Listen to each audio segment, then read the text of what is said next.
નમસ્કાર ખેડૂત મિત્રો, તો આપણે આવી પહોંચ્યા છીએ અત્યારે હડાડા ગામની અંદર. મેં જીરામાં ગ્રેવિટી દવા છાંટી હા, અને ફ્લાવરિંગ સારું છે, ફૂટ સારી છે અને એનું રિઝલ્ટ અમને મળ્યું છે.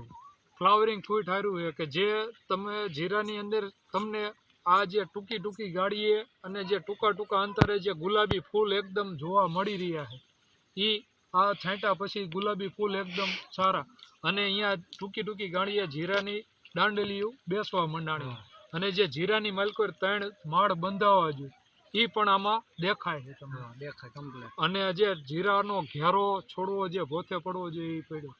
એ બધું રેડી. તમને આમાં છંટકાવ કર્યા પછી તમને એવું શું લાગ્યું કે આમાં બીજો પણ રાઉન્ડ મારવો જોઈએ? મને એવું લાગ્યું કે ફ્લાવરિંગ સારું લાગ્યું છે, ડાળી ટૂંકી ડાળીએ ફૂંકી હારી બેઠી છે, એટલે મને એવું લાગ્યું કે બીજો રાઉન્ડ હજી લેવો જોઈએ. હા, તમારા આ બીજા પણ પડામાં અને તમે છંટકાવ મારવાની હજી તમારે ગણતરી છે. હા, તો તમે ખેડૂત મિત્રોને શું કહેશો કે આમાં આ ગ્રેવિટી દવા મારવી જોઈએ કે નહીં? જરૂરથી આ દવા મારવી જોઈએ, કારણ કે ફ્લાવરિંગ સારું લાગે છે અને ફૂટે હારી બધી રીતે આ દવા મજા આવે એમ. હા, આપણે ક્યાંથી લાવ્યા હતા?